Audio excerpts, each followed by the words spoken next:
ایسی جنگ ہونی ہے الملحمۃ العظمیٰ، جس کو کہ میں بھی آپ کو گواہی پیش کر دوں گا، جسے کہا گیا ہے دی لاسٹ کروسیڈ۔ بش نے بھی کروسیڈ کا لفظ بول دیا تھا، پھر واپس لیا اس نے۔ نکل جاتی ہے جس کے منہ سے سچی بات مستی میں، فقیہ مصلحت بین سے وہ رندے بادہ خار اچھا، کروسیڈ کہہ کر پھر واپس لیا۔ یہ کروسیڈ،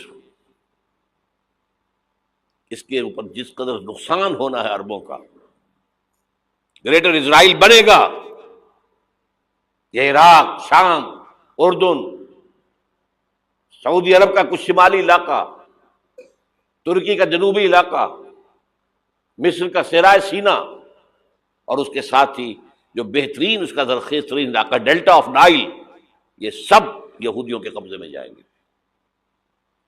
اس کو حدیث میں کہا گیا الملحمۃ العظمیٰ۔ عیسائی 80 علم لے کر اے مسلمانوں تم پر حملہ آور ہوں گے، اور ہر علم کے نیچے 12,000 فوج ہوگی، 9.5 لاکھ فوج۔ یہ نیٹو کی تیاری کس کے لیے ہو رہی ہے؟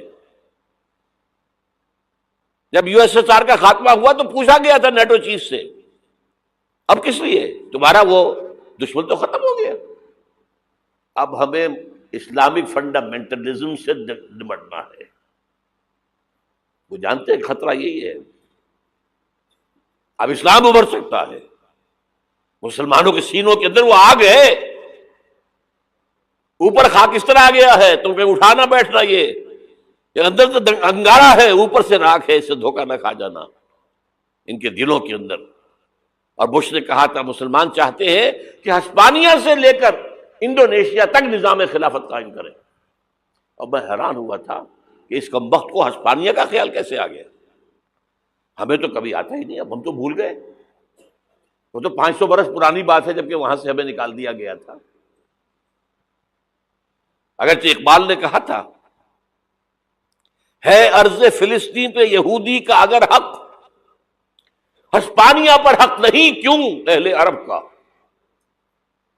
ہسپانیہ میں تو 800 سال حکومت کی مسلمانوں نے، اور ابھی 500 برس ہی گزرے ہیں نا۔ یہودی تو ارض مقدس سے 2000 سال نکالے گئے، انہیں لا کے آباد کیا گیا، عربوں کے سینے میں خنجر بھونک دیا گیا۔ وہ چھوٹا سا ملک جو چاہتا کرتا، کوئی پوچھنے والا نہیں۔ امریکہ جیسے اپنے بیٹے کی حفاظت کرے ویسے کرتا اس کی۔ اور حضور نے فرمایا ہے وہ جنگ جب ہوگی تو ایک باپ کے اگر 100 بیٹے ہوں گے تو 99 ختم ہو جائیں گے، ایک بچے گا۔ یہ حدیث ہے، حدیث ہے صحیح۔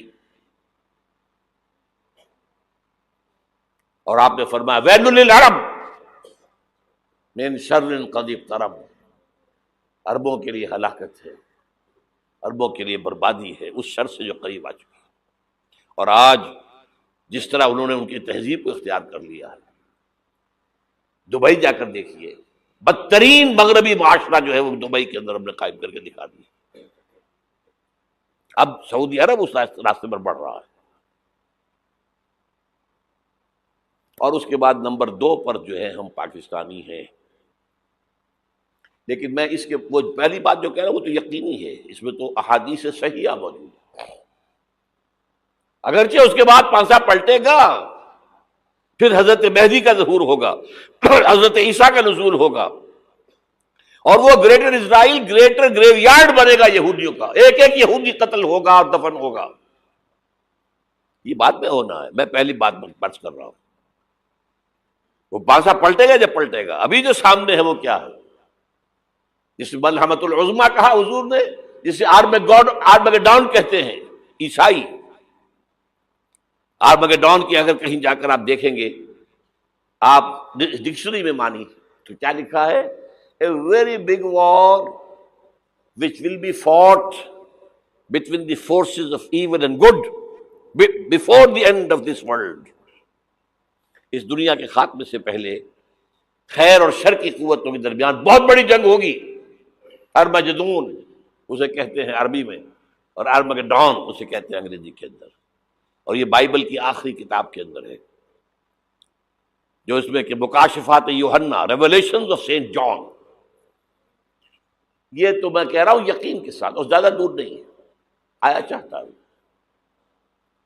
اس لیے کہ یہودیوں کا اور عیسائی جو کنزرویٹوز ہیں، نیو کنزرویٹوز، ان کا 5 نکاتی ایجنڈا ہے متفق علیہ، جس کے تحت کہ یہ جنگ صلیبی شروع کی گئی ہے. وہ سن لیجئے آپ. آرمیگیڈون نمبر 1، گریٹر اسرائیل قائم ہو جانا اس کے نتیجے میں نمبر 2، مسجد اقصی اور قبۃ الصغریٰ کو گرانا نمبر 3، وہاں تھرڈ ٹیمپل، وہ مسجد جو حضرت سلیمان نے بنائی تھی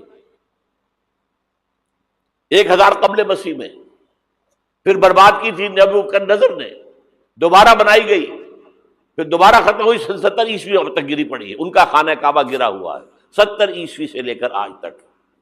ایک دیوار ہے ویلنگ وال، جہاں جاتے ہیں، روتے ہیں، پیٹتے ہیں، ماتم کرتے ہیں، وہاں وہ بنے گا تھرڈ ٹیمپل. اور نمبر 4، اس میں لا کر رکھا جائے گا تخت حضرت داؤد کا. یہ تخت کہاں ہے اس وقت؟ یہ لندن شریف کے اندر جو ان کی پارلیمنٹ کا جو چرچ ہے، ویسٹ منسٹر ایبے، اس میں رکھا ہوا ہے. ایک پتھر تھا جس پر بٹھا کر حضرت داؤد کی تاج پوشی ہوئی، پھر حضرت سلیمان کی ہوئی، پھر وہ پتھر رکھ دیا گیا جب حضرت سلیمان نے بنایا ہیکل مسجد اقصی، وہاں رہا وہ. ہر بادشاہ جو تھا یہودی اسی کے اوپر بٹھا کر اس کی تاج پوشی ہوتی تھی. سن 70 میں ٹائٹس نے گرایا اسے، ہیکل کو، وہ پتھر لے گیا، وہاں سے روم گیا، روم سے آئرلینڈ گیا، آئرلینڈ سے اسکاٹ لینڈ آیا، اسکاٹ لینڈ سے انگلینڈ آیا، اور اب وہ رکھا ہوا ہے 14ویں صدی عیسوی سے آج تک. وہ ویسٹ منسٹر ایبے میں رکھا ہوا، ایک کرسی کی سیٹ میں اسے بنا دیا گیا ہے تخت کی شکل میں. اب انگریزوں میں کوئی ملکہ ہو، کوئی بادشاہ ہو جس کی بھی تاج پوشی ہونی اس میں ہوتی. یہ لا کر رکھا جائے گا تھرڈ ٹیمپل میں، اور اس پر یہودیوں کے خیال کے مطابق ان کا مسیحا آئے گا جو مسیح دجال ہوگا. عیسائیوں کے خیال کے مطابق حضرت عیسیٰ آئیں گے، وہ ہمارا بھی خیال ہے حضرت عیسیٰ آئیں گے علیہ السلام. بہرحال یہ تو بات کی باتیں ہیں نا. اس وقت جو میں عرض کر رہا ہوں، عربوں پر بہت بڑا عذاب، اور پاکستان کا معاملہ البتہ یہ ہے، میں یقین سے نہیں کہہ سکتا. ہینگنگ ان دی بیلنس، ہو سکتا ہے اللہ تعالیٰ ہم پر رحم فرمائے، ہو سکتا ہے، اگرچہ اس کی کچھ شرائط ہوں گی. چمن کے مالک اگر بنا لیں موافق اپنا شعار، اب بھی چمن میں آ سکتی ہے پلٹ کر چمن سے روٹھی بہار، اب بھی ہو سکتی ہے.